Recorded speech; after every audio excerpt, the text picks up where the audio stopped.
Since Brexit, there's been a lot of worry about the border between Northern Ireland and the People's Republic of Ireland. Let's look at the wider context. Henry VIII, the obese yet homicidal monarch, started the problems when in 1536 he invaded the frig out of Ireland. Nowadays we remember Henry VIII as a jolly fellow who murdered various women in cold blood and played the recorder. We forget he also invaded Ireland. In fact, it is rumoured that he wrote the song Greensleeves as a private joke / metaphor about Ireland, as it was green and he was filling it with arms. Skip forwards 4 centuries of brutality, martial law, bloodshed, religious persecution, land confiscation, famine, shamrocks, leprechauns, and just generally good luck. The luck of the Irish. And we reach 1919 and the Irish War of Independence. And they succeeded. They became independent. Except we kept a little bit. That's when the real fun started.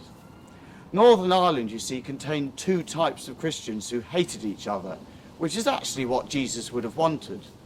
I know he said, love thy neighbour, but he didn't mean it. Anyway, they had a bit of troubles, Frank Spencer style, but they got it all sorted. All is well until the ridiculously named Davis decides to leave the EU. Now it's really kicking off. Davis rules out a damaging hard border between Northern Ireland and the Republic of Ireland. But if Mr. Davis have soft border, no customs, no passport control, then there's not much point leaving the EU, is there, Davis? Come on, baby. I mean, let me get this straight, Davis. You go on for years about wanting to take back control of our borders, and then the one border that we could actually control that isn't a sewage-infested beach. Oh no, won't bother controlling that one. This is getting complicated. Let's confuse ourselves with an analogy. I'm Great Britain. I live in a house. I'm England, Wales and Scotland. Next door is Ireland, the whole island. The street is the EU. Everyone's having a party, a big street party. Some of the people in the house next door to me are loyal to me.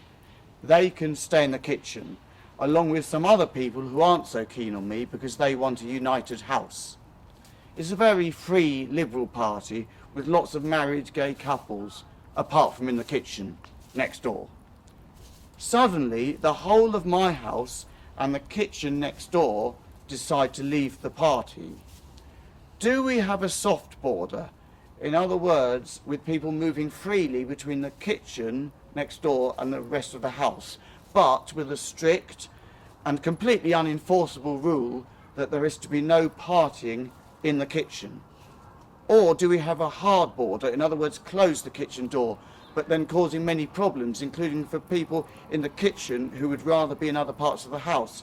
In other words, Northern Irish people who want to be in the EU. And also, what about if people from the Republic of Ireland want to put the bins out? I've had enough of this. I'm going to hide in the toilet.